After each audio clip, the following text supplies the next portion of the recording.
And very lucky. ముందు December చాలా హెల్దీగా ఉంది, జనవరి కూడా ఇలాగే ఉండాలి. యానిమల్, ఆయనాన్న, సలారు, కమర్షియల్గా అన్ని సూపర్ హిట్స్ వచ్చాయి ఈ మంత్. సో నెక్స్ట్ మంత్ కూడా సంక్రాంతికి వచ్చే సినిమాలు ఎక్స్ట్రాడినరీ హిట్స్ అవుతే మనకు థియేటర్స్కి జనాలు ఎలా అయితే వస్తున్నారో నెక్స్ట్ మంత్కి ఉపయోగపడుతుంది. విష్ సంక్రాంతికి వచ్చే సినిమాలు మ్యాక్సిమం హిట్ కావాలి, అది కోరుకోవాలి. థ్యాంక్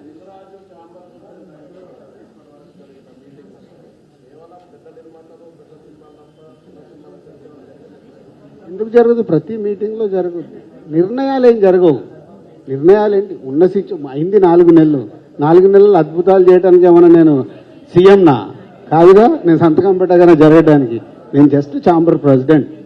జరిగిన 4 మీటింగ్లు హెల్దీగా జరిగాయి. సార్, మీరు మామూలుగా మీ హ్యూమిలిటీతోనో లేకపోతే మీ సంస్కారంతోనో నేను ఎవడు దిల్ రాజు ఏమైనా సీఎం అని మాట్లాడుతున్నారు కానీ, బట్ సినిమా ఇండస్ట్రీలో ఏ ఆఫీస్కి వెళ్ళినా దిల్ రాజు గారు ఏమన్నారు, దిల్ రాజు గారు ఏం అనబోతున్నారు, దిల్ రాజు గారు ఏం అనొచ్చు, దిల్ రాజు గారు ఏమంటే మనం ఏ రకంగా ముందుకు వెళ్ళొచ్చు, ఇలాంటి వాటి మీద చర్చలు జరుగుతున్నాయి. వాటికి మేము ప్రత్యక్ష సాక్షులు. నన్ను ఇప్పుడు 40 ఎక్కిచ్చేసావు.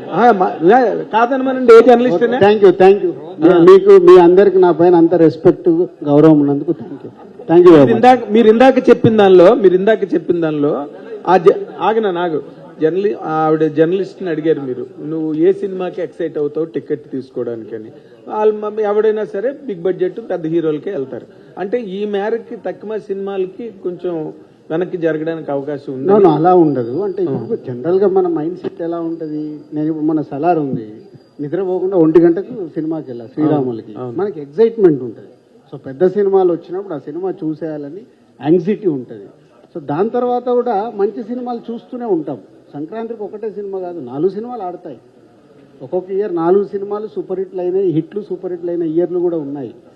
ఫస్ట్ దేనికి వెళ్తాము? దేనికి క్రౌడ్ పుల్లింగ్ ఉంటుంది, దేనికి టికెట్ల డిమాండ్ ఉంటుంది, దాన్ని బట్టే థియేటర్లు ఫైనల్ అవుతూ ఉంటాయి. సార్, ఒక క్వశ్చన్.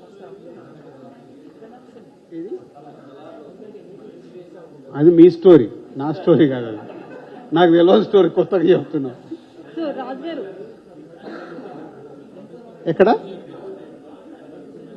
దాదాపు 60 crores ప్లస్ ఉంది గ్రాస్. రాజు గారు, సలార్కి 100 రూపీస్ పెంచారు. రేపు సంక్రాంతికి ఏ సినిమాల మీద పెంచే అవకాశం? ఇందాక అన్నాను కదా, ఏ సినిమాకు నువ్వు డిమాండ్కి వెళ్తావు? ఆన్సర్, ఏ సినిమా నువ్వు డిమాండ్కి వెళ్ళాలనుకున్న సినిమాకే టికెట్ రేట్ పెరుగుతుంది. వేరే పెరిగితే అమ్మ ఆగమ్మా నెక్స్ట్ వీక్ చూస్తామండి. సార్, మీరు కాంట్రవర్సీగా ఎలా మూవీ నేమ్స్ చెప్పరో మేము కూడా అలాగే చెప్పాం సార్. రెవెన్యూ చూడటానికి కాస్ట్ పెరుగుతుంది కదా. మీరు నన్ను అడుగుతారేంటి సార్? నాకేం సంబంధం?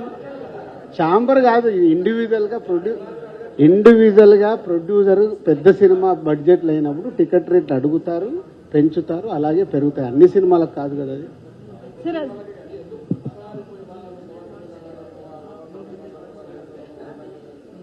అది ఆనవాయితీ కదా. ఇవాళ కొత్తగా ఏంది మారమంటే మారదు కదా, ఆనవాయితీ జరుగుతూనే ఉంది కదా.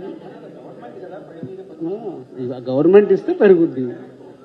2 స్టేట్లలో ఇచ్చారుగా సలార్కి. అలాగే పెద్ద సినిమాలకు పెద్ద బడ్జెట్ ఉన్నప్పుడు రెవెన్యూస్ మీద పెరుగుతూ ఉంటాయి. 3 వారాలు అయిపోయింది కదా. 3 వారాలు రెవెన్యూ రావడం ఈ రోజుల్లో మహా అద్భుతం. మళ్ళీ తర్వాత సలార్కి ఆప్షన్ ఉండాలి కదా. సలార్కి 3 వీక్స్కు మళ్ళీ సంక్రాంతి సినిమాలు ఉంటాయిగా. వెయిటింగ్. మా మినిస్టర్ గారు వెంకటరెడ్డి గారు చెప్తా అన్నారు, అపాయింట్మెంట్ తీసుకొని అప్పుడు మొన్న జరిగిన మీటింగ్ లో మంత్రి గారితో ఏం లేదు. ఫస్ట్ అంటే గవర్నమెంట్ ఫామ్ అయింది కాబట్టి ఇండస్ట్రీ నుంచి వారిని వెళ్ళి కలిసి సీఎం గారు అపాయింట్మెంట్ తీసుకోమన్నాము. తీసుకుంటే అప్పుడు ఇండస్ట్రీకి ఉన్న ఏంటి అనేది సీఎం గారికి చెప్పినప్పుడు సీఎం గారు మంత్రి గారు మాట్లాడుకొని ఇండస్ట్రీకి సంబంధించిన ఏదైనా డిస్కస్ చేస్తారు. Okay, thank you.